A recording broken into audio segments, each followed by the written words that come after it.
Graça e paz, meu querido discente, aqui do nosso curso Pregadores em Chamas. Tudo bem com vocês?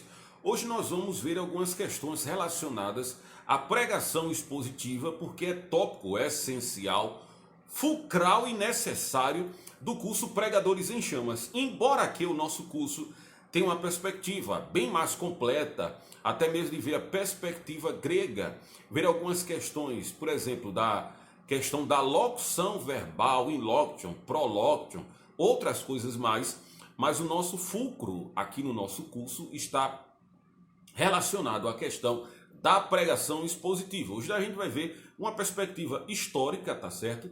Vai ser um pouco abrangente, a gente está aqui só nas questões exordiais, nós estamos aqui já no nosso segundo módulo, para que você possa crescer na graça e no conhecimento aqui no nosso curso. Eu creio que você está se deliciando, é totalmente palatável o nosso curso. A gente está tendo uma perspectiva diferente dos demais cursos, tá certo? Nós estamos no caminho certo. Eu espero que você esteja gostando do curso, daquilo que nós estamos abordando e que você cresça na graça e no conhecimento, porque essa é a recomendação bíblica. Então nós vamos passar aqui alguns slides que a gente possa tonificar tudo isso que nós estamos abordando aqui no nosso curso. Por que você deve pregar? Essa citação está no livro História da Pregação, volume 1, da editora Thomas Nelson. Se eu não estou enganado, foi editada em 2017. É uma perspectiva que narra algumas pessoas que foram proeminentes nesses 2000 anos de cristianismo. Isso é logo a parte exordial do livro. Tem vários autores e esses autores eles abarcam as principais homilias, o estilo do pregador, que é de suma importância para que nós tenhamos um conhecimento basilar como também existe naquele livro de introdução à interpretação bíblica, também da editora Thomas Nelson, editado também em 2017, que de Robert E. Byrd Jr., William Klein e Craig Bomberg. A citação diz o seguinte: no centro da fé cristã está um Salvador que era um pregador. Isso contrasta com os deuses do Olimpo ou do panteão romano, cuja interação com os mortais, se é que acontecia de todo, era passageira, efêmera e desligada, como um círculo que toca uma tangente. Zeus trovejava, mas não pregava. Tampouco os deuses salvadores moribundos e ascendentes das religiões de mistério. Havia abluções e encantações e as declarações balbuciantes dos oráculos sibilinos, mas nada que poderia ser chamado de um sermão. Veja, John Brados, ele vai dizer no seu livro O Prepare e a Entrega do Sermão, ele vai dizer que a cristandade ela se destaca principalmente pelas questões da sua homilia. Ela se destaca até dentro de um cenário romano, greco-romano, que é um cenário que existia belíssimos oradores, como Cícero, como o próprio Sêneca e outros, que utilizavam desse meio para trazer aquilo que era palatável aos ouvidos das pessoas, ou pelo menos aquela questão discricionária daquilo que eles acreditavam. Bem, na cristandade, diferente desse panteão grego, até mesmo do panteão romano, existia a questão da pregação. Pregação que em outros momentos nós chamamos daquilo que é Vox Dei. Até o próprio Karl Barth vai dizer isso no seu livro sobre proclamação do Evangelho. Ele deixa bem claro essa ideia que a igreja nada mais é do que pessoas que se reúnem e querem escutar a voz de Deus. A voz de Deus é algo que deve ser altissonante. E Deus torna a sua comunicação a partir de pessoas. Lógico, Deus pode falar diretamente, como vemos isso desde a questão do Palaia de Atiquê da Antiga Aliança e da Nova Aliança, que é o rei Cainê de Atiquê. A prova é disso que Jesus se torna homem e se torna o melhor pregador de todos os tempos, desde o poder de persuasão com a verdade. Embora que os retóricos gregos e romanos não estavam tão preocupados em relação à verdade, por isso que existe um grande número de sofistas, que eram pessoas que ensinavam a arte da retórica para que as pessoas falassem bem em público e tivessem direito até mesmo de uma participação da democracia, mas o próprio Senhor e Salvador Jesus Cristo, ele é o maior pregador de todos os tempos, porque ele falava para todas as pessoas, independente da sua estratificação social, independente da sua posição social, independente da sua idade. Jesus se torna o maior orador de todos os tempos, devido a tudo isso, além de um conhecimento invejável, porque ele é o próprio Deus, é o Deus encarnado. Por isso que no cenário do Império Romano, nós vemos algumas vezes que os próprios sinédrio dá ordem para prender Jesus, e os romanos, eles ficam esfuzientes, voltando dizendo que ninguém jamais falou como aquele homem, porque Jesus é a voz de Deus, literalmente. O Logos, a palavra falada, se fez carne e habitou entre nós, cheio de graça e de verdade. Até o próprio Mahatma Gandhi disse que se toda a Bíblia fosse perdida e todos os discursos do mundo também fossem perdidos, se sobrasse o Sermão da Montanha, nós não teríamos perdido nada. O Sermão da Montanha mostra a pessoa bendita do Senhor e Salvador Jesus Cristo, pregando a palavra de Deus, mostrando a ética do reino dos céus. Isso é que destaca a cristandade em nós, independente da posição eclesiológica, pastor, presbítero, diácono, até mesmo leigo, numa linguagem anglicana, ou até mesmo luterana, nós devemos pregar. Pregar é maximizar a voz de Deus ao ouvido das pessoas. Então vamos lá. Cristo era um pregador e ordenou que pregassem esse seu nome, ide por todo o mundo e pregar o evangelho a toda a criatura. Marcos 16:15. Quem crê e for batizado será salvo, quem não crê já está condenado. O próprio Cristo, ele ordena. Essa questão é um imperativo. Nós não temos escolha. Para manter o cristianismo de pé, para mostrar as verdades de Deus, essa, digamos que tradição, que não é tradição no sentido católico ou judaico da coisa, mas essa tradição deve ser passada de pessoas a pessoas.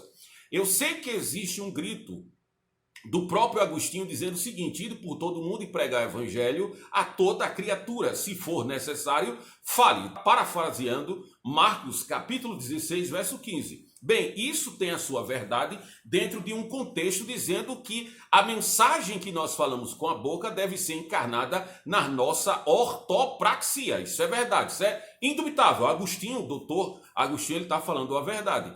Mas isso não deve ser sumarizante em relação à nossa fé. A nossa fé, ela tem que ser pregada e tem que ser manifesta a partir do trepidar dos nossos lábios. O próprio John Wesley dizia o seguinte: o cristão deve estar primeiro para pregar e segundo para morrer. Como eu creio que vocês não querem morrer e vocês querem pregar a verdade de Deus, então nós devemos aprender como pregar.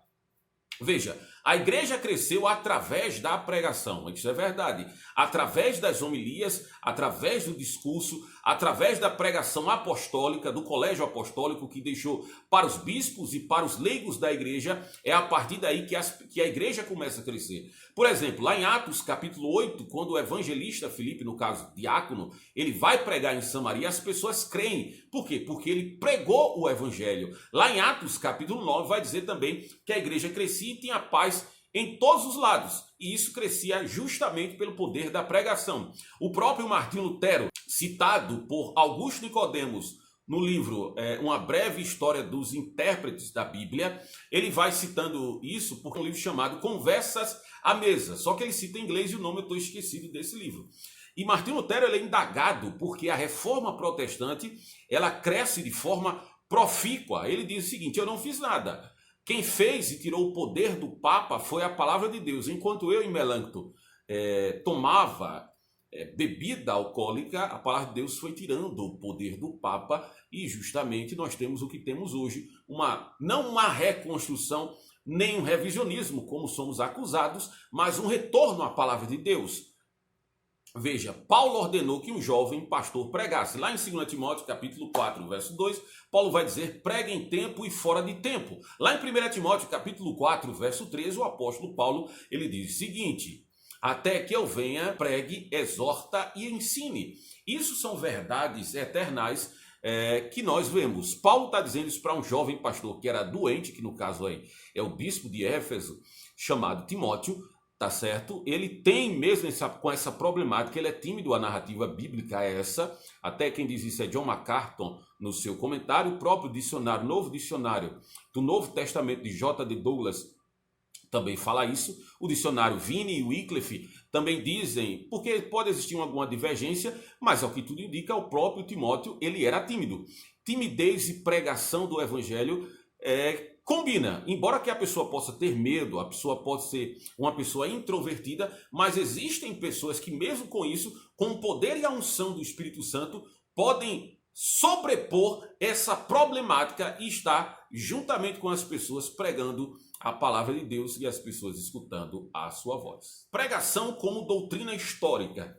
A primeira vez que nós temos notícia que a pregação está intercambiável dentro da historicidade e até mesmo vira doutrina, está no livro de Agostinho, editado pela editora Paulus, é aquele livro que chama Da Doutrina Cristã. E já falei isso em outros momentos, mas vou repetir, é bom que você maciça isso bem na sua mente.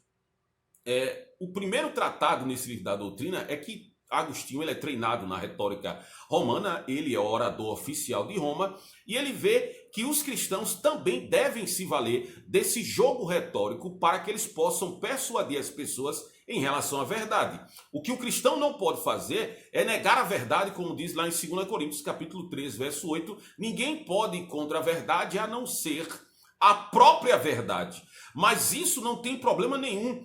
Lermos livros de retórica, inclusive aquele dicionário de Paulo e as suas cartas, ele trata muito bem a nova perspectiva acerca da retórica de Paulo e a questão antiga. Paulo utilizou de jogos retóricos para que ele pudessem persuadir através de carta e também nas suas homilias. Só é vermos, por exemplo, Paulo utilizou uma técnica de persuasão, porque uma das questões que se tem para que a pessoa possa se tornar persuadido com a verdade em vez de afastar, é trazer essa aproximação. E Paulo utiliza essas questões de aproximação quando ele faz seu discurso em Atenas, que é o centro intelectual da Grécia Antiga, é um lugar onde tem pessoas que são místicas, pessoas, todo tipo de filosofia adentrava aí, e Paulo não utiliza o Antigo Testamento como fonte autoritativa direta. Ele não cita Moisés, ele não cita Elias, mas ele cita algumas verdades que até mesmo as pessoas dentro desse circuito grego entendiam que era verdade. Ele cita Epármenes, quando ele vai dizer lá em Atos 17, verso de número 25, porque dele provém a vida, nos movemos e nós existimos. Paulo está utilizando isso, essa técnica, para poder persuadir a todos. Paulo ele nasce no cenário de Tarso, um centro escolar clássico em relação às questões gregas. Existem até vários livros falando sobre Paulo, um cidadão romano, grego e judeu, mostrando que Paulo se aproveita disso sem negar as próprias verdades. No livro de Norman Geisler ele até fala sobre isso, que é as questões de contradições bíblicas, mostrando a verdade. Ele vai fazer essa citação justamente dizendo que Paulo se apropria de uma verdade eternal, de que Deus move todas as coisas. Isso também, a pleida, esse conglomerado de pessoas a partir de Aristóteles também tem essa perspectiva, e a partir dali ele persuade as pessoas à verdade de Deus utilizando aquilo que não é comum dentro do cenário cristão. Veja, o outro também que nós conhecemos é William Pence, conhecido pelo seu livro A Arte de Profetizar. Inclusive ele teve alguns debates com nada mais nada menos do que o reformador holandês Jacob Arminio. Nesse livro A Arte de Pregar, que é um tratado histórico hermenêutico, ele vai falar dizendo o seguinte, que somente a palavra de Deus em sua perfeição e coerência interna. A pregação cristã principalmente se destaca na época da Reforma Protestante e a partir muito bem disso. De quê? Da pregação. No livro Introdução à Pregação Reformada mostra claro que quando nasce esse novo movimento de interpretação bíblica sem estar caudatário às glosas católicas, nesse movimento também existe um movimento de uma reabertura a uma pregação, não mais aquelas catequeses frívolas da Igreja Católica. Por exemplo, eu vou dar só uma dica aqui para vocês. O anglicanismo, que bebe muito do catolicismo, quando existe um movimento puritano, as pessoas ficam embevecidas com as pregações puritanas devido ao seu modo interpretativo. Se destaca, está lá naquele livro Entre os Santos, de J.A. Parker, tá certo? Que fala sobre essa questão da história dos puritanos dentro do movimento puritano, tá certo? Bem, eu vou parar aqui o vídeo para que a gente possa dividir em outra parte. Espero que você até então tenha entendido e eu espero maximizar o seu pensamento acerca daquilo que é em relação à pregação. Eu espero você, tá certo? E que você continue para a glória de Deus. É aquilo que Paulo diz em Filipenses, capítulo 1, verso número 6. Ora, aquele que começou a boa obra em vós irá concluir até o dia de Cristo, tá certo? Eu espero vocês e que Deus abençoe vocês ricamente nesse curso Pregadores em Chamas.